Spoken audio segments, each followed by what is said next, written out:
Hola, ¿qué tal? Soy el doctor Juan Raventrana Cisneros García, rector del Centro Universitario de Estudios Jurídicos. En esta ocasión tenemos la oportunidad de platicar con nuestro buen amigo el licenciado Ángel Paredes Zamora, quien es director de Rescate Familia. Y el día de hoy vamos a platicar de lo que es la alienación parental y como una emergencia social. Mi querido Ángel, muchas gracias. Gracias, doctor. Por esta oportunidad de platicar contigo. Y pues entramos en materia directamente, ¿no? Sí. ¿Cómo ves? Bueno, yo creo que sería muy bueno para nuestros amigos una pequeña introducción a lo que sería la alienación parental, ¿no? Bueno, la alienación parental, hay una discusión ahí muy grande acerca del tema de la alienación parental porque hace 30 años el doctor Richard Gardner fue el que le puso ese nombre a este diagnóstico que él identificó como síndrome en su momento. Pero bueno, es una discusión como bizantina en estos tiempos porque estamos a 30 años de distancia y obviamente en este lapso de tiempo ya hay mucha literatura al respecto, hay muchas investigaciones a nivel mundial y ya en los países del primer mundo la alienación parental está considerada en todas las leyes. Solamente digamos que los países del tercer mundo es los que no hemos podido ponernos de acuerdo con ese tema. Sí, aquí hay un tema desafortunado, ¿verdad? A lo mejor cuando hablas de alienación parental todo el mundo se dice, ¿qué diablos es eso, no? Pero es como el bullying, ¿no? Que de repente nadie sabía qué era y ahora todo el mundo lo conoce, ¿no? Exacto. Entonces sería cuestión de pues que se vaya generalizando ese nombre para que todo el mundo lo vaya asociando a la conducta correcta, ¿no? Hay gente que dice que es una especie de manipulación, ¿verdad? Sobre el menor. Muy desafortunada porque, bueno, pues el papá o la mamá que tiene la guardia y custodia, pues no te deja ver al niño, la niña, a los niños, ¿no? Entonces llega un momento en que si esto va acompañado de una fase de adoctrinamiento, de, como dicen, de lavado de cerebro, ¿verdad? Para de alguna manera decirle, oye, tu papá es un malo, te abandonó, es un maldito, ¿no? No me da dinero. Y es un verdadero problema que todo mundo conoce, ¿verdad? En la sociedad. Sí, sí. No hay quien no conozca una persona que haga ese tipo de acciones de manipulación hacia el menor. Y el problema es que se está afectando severamente a la niñez de nuestro país. ¿Tú qué opinas? Como bien lo dices, es algo que no es ajeno a nadie. Realmente quienes no lo han vivido o que no lo padecen en carne propia, por lo menos conocen a alguien cercano, un pariente cercano, un vecino, un compañero de trabajo, de la escuela, que está viviendo una situación similar.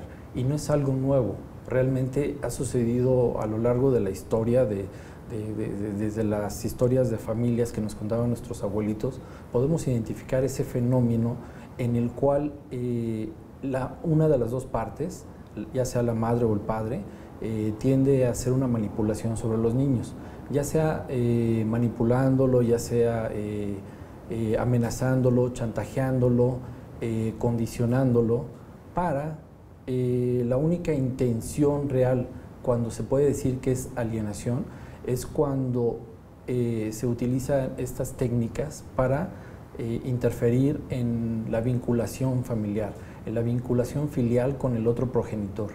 Esto es porque, bueno, sabemos que estar casado, estar unido con una pareja cuando tienes hijos, pues es una situación no fácil. Realmente ser padre es difícil, pero es más difícil tener una relación. Entonces, todos sabemos que estos pleitos maritales, estos pleitos de parejas, cuando hay hijos, pues llegan a los extremos en los cuales los niños son usados incluso dentro de ese mismo conflicto como armas prácticamente.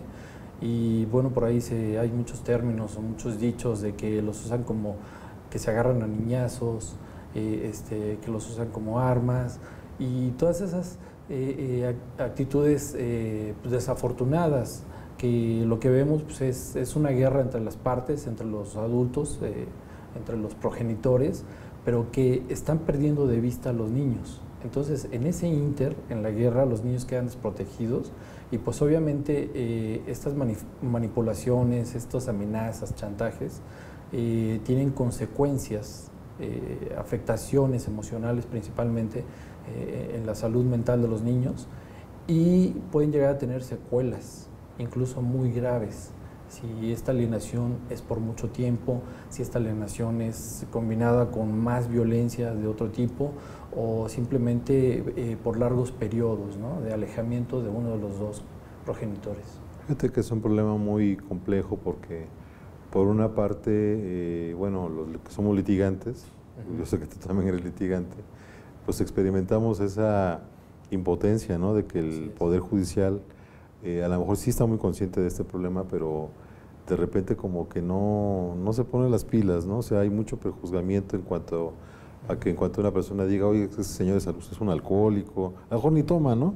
O como dice un amigo, oye, pues yo no puedo tomar porque si me tomo una gota de alcohol me muero, ¿no?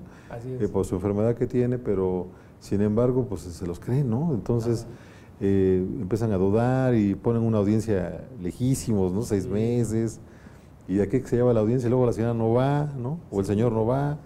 Entonces, y desafortunadamente hay muchos abogados que no tienen escrúpulos, ¿no? O sea, que es algo que hemos visto mucho.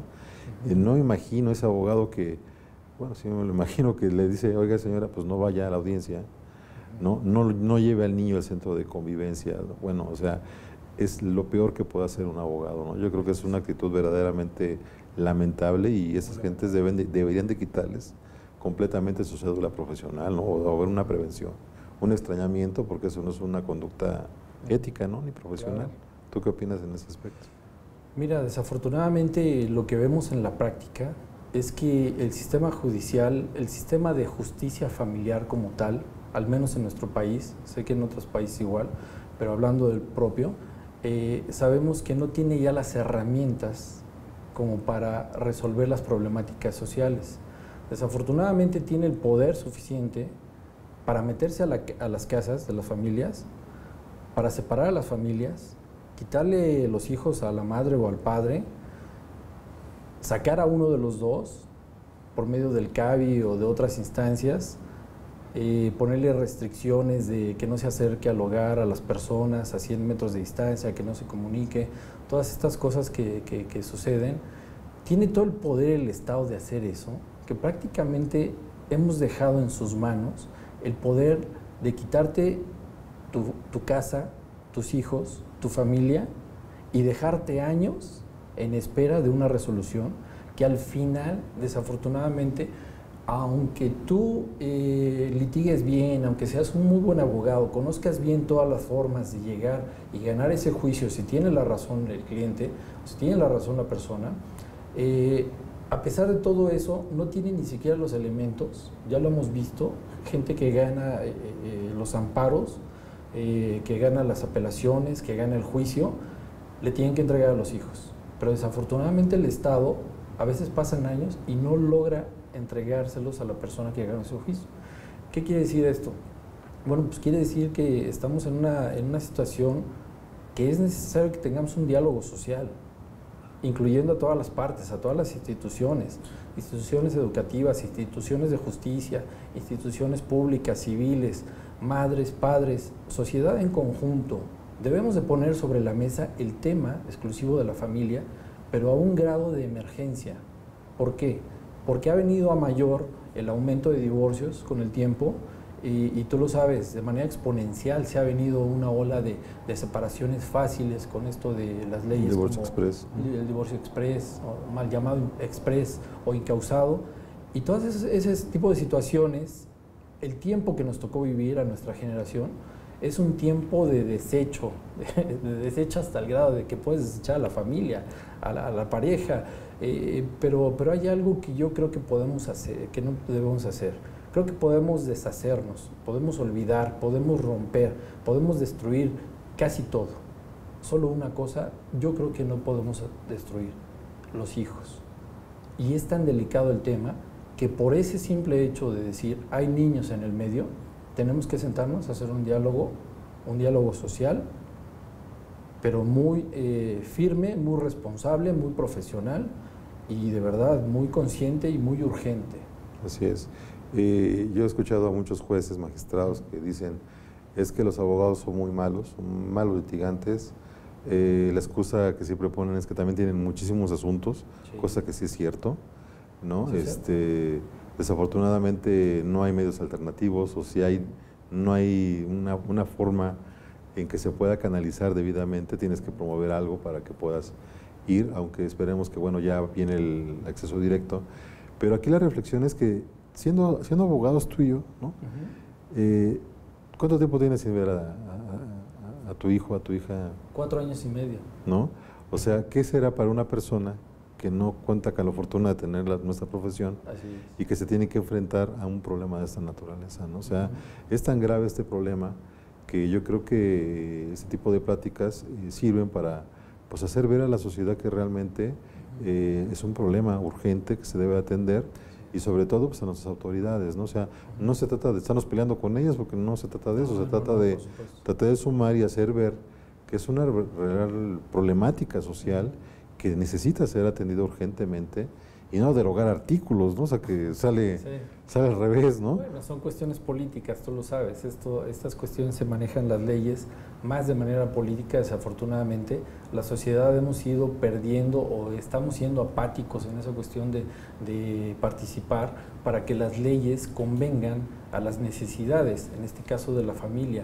Yo creo que, como bien lo dices, no es necesario pelearnos con el gobierno, con el Estado, porque el Estado, de hecho, no es un ente. El Estado depende de lo que los ciudadanos nos pongamos de acuerdo y llevemos a la gente que creamos conveniente para estar en esos puestos, aunque últimamente, bueno, la política se ha encargado de hacerlo por nosotros. Sin embargo, creo que la emergencia que estamos viviendo nos lleva como consecuencia a tener que hacer un acto de conciencia pleno, como padres, como madres, como sociedad en conjunto, y de ponernos la pila, como tú bien dices. Hay que poner la pila y hay que trabajar y hay que tener diálogo, hay que construir el diálogo. Estos videos me parecen excelente tu participación, la del CUEG. Yo creo que es una labor social muy valiosa. Y bueno, como tal, la participación es importante, y yo digo que en cada participación también es necesario dejar un aporte en cuanto a una sugerencia, ¿qué es lo que propongo, ¿no? Una propuesta. En mi caso, ¿yo qué propondría? Voltear a ver al escenario internacional es importante. ¿Por qué? Porque, por ejemplo, en Brasil, que es un país más grande que el nuestro, ellos tienen solamente un código civil, se rige sobre un código civil. Ese código civil, para todos, antes de llegar al divorcio, te piden que pases por una mesa de conciliación. Tienes que sentarte con tu contraparte, los dos progenitores, con un abogado al lado, con un psicólogo al lado, para llevar a cabo una conciliación, una mediación. Ellos te ayudan en esa parte. Cuando eso ya se logra y se rescata un documento en el cual las dos partes están de acuerdo, se le presenta al juez. Obviamente sí hay casos de violencia y hay casos más que son los menos, que son los menos en todas las sociedades, que hay puntos importantes a destacar o diferentes, se llevan a cabo los juicios. Pero mientras tanto se pueda detener antes de llegar al juicio, creo que es muy importante. Sí, una fase anterior, ¿no? Claro, eso no lo tenemos en México. Privilegiar el medio alternativo, ¿no? Antes que el pleito, ¿no? Porque sí, ya con un pleito encima ya se vuelve muy difícil. Y con todos los bemoles, ¿no? Pruebas periciales, tiempos para desahogar, se vuelve eterno el asunto, ¿no? Se vuelve eterno y a veces no se va a acabar. Incluso en México tenemos la experiencia de que hay juicios que duran 15 años y no terminan. Los niños crecen y se van. Así es, sí, me autorizó el doctor Armando Hernández, que es el presidente del Tribunal Electoral actualmente, que tuvo un problema muy complicado con su hija, así de alienación. Ajá. Y al final dice, Juan, de verdad, o sea, siendo doctor en Derecho no pude ganar el asunto, ¿no? Pues sí, siendo doctor. Entonces, es un tema que yo creo que llama la reflexión, ¿no?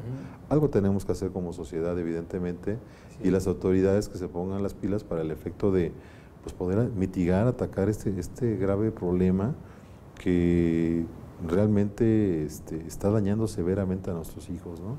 Nuestra sociedad se está destruyendo, no hay valores, y con todos estos problemas, ¿no? El tema de los niños en abandono actualmente, que se quedan en la guardería desde la mañana hasta en la noche, que es cuando son recogidos, y no, realmente yo creo que sí tenemos que hacer un cambio fundamental como sociedad.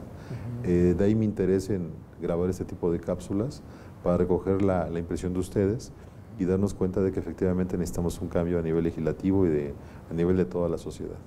Así es, Juan.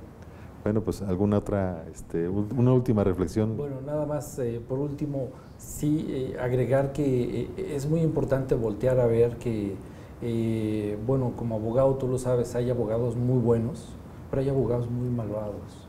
Estoy hablando de malvados en cuestión de mal, porque hay abogados que llevan los juicios a la maldad, que llevan los juicios por el camino de las falsas denuncias, y eso es muy peligroso, es muy riesgoso. Una vez que caen en la primera denuncia falsa, de verdad es una espiral en donde ya no se puede detener, porque si esta persona que se atrevió a hacer la primera denuncia falsa en contra de su progenitor para ganar algo, por engaño de algún abogado, el problema es que ya no se va a poder arrepentir o decir que no es cierto, porque se puede ir a la cárcel. Y este grave problema lo sufren, nos explicaba un magistrado del Tribunal Superior de aquí en la Ciudad de México, que son la mayoría de los casos, que desafortunadamente mucho de la guerra, de los conflictos de familia en los juzgados, es guerra de abogados, y se convierte en un estira y afloje de artimañas a veces legales, que no tienen que ver, como tú dices, con nada ético, con nada de ética moral ni profesional. Y eso estamos también expuestos a esa situación, que de alguna manera le tenemos que buscar una forma de ponerle un alto, porque eso está causando también muchos daños. Yo nada más lo único que podría agregar para aconsejar a un padre o a una madre, bueno, si realmente aman a sus padres, permitan que sus hijos amen a los suyos. Si no aman a sus padres, con más razón permitan que sus hijos sí amen a los suyos. Es correcto. Bueno, pues te agradezco mucho, Ángel, esta participación, y yo solamente para concluir le pediría mucho a los abogados que actúen de una manera ética, que no aconsejen a las personas que presenten denuncias penales. Es verdaderamente lamentable todo lo que está sucediendo. Muchos compañeros de muchas asociaciones han estado en la cárcel, ¿verdad? Solamente por una mención de que el padre, sobre todo el padre, toca a los hijos, o un evento sexual, ¿no? de cualquier naturaleza, violencia física, cuando no es cierto. Se ha visto muchos niños que declaran en contra del padre o de la madre, ¿verdad? Que no tienen la guardia y custodia, y esto es verdaderamente repugnante, ¿no? Combinamos a los abogados a que no lleven a cabo ese tipo de acciones, y pues bueno, ojalá también haya colegiación ya pronto de los abogados para que también sea evaluada su conducta, que sean éticos, y que si llevan a cabo ese tipo de acciones, pues se les quite definitivamente esa cédula.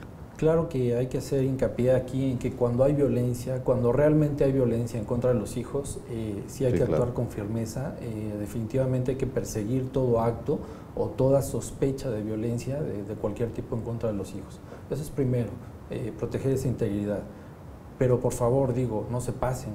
Cuando no la hay que detenerse, hay que pensar las cosas, hay que sentarse y dialogar, y si es necesario solicitar la ayuda de profesionales en psicología y de abogados que tengan al menos un poco de reconocimiento en moral y en ética profesional, ¿no? Muy bien, gracias. Te agradezco mucho, Ángel. Al contrario.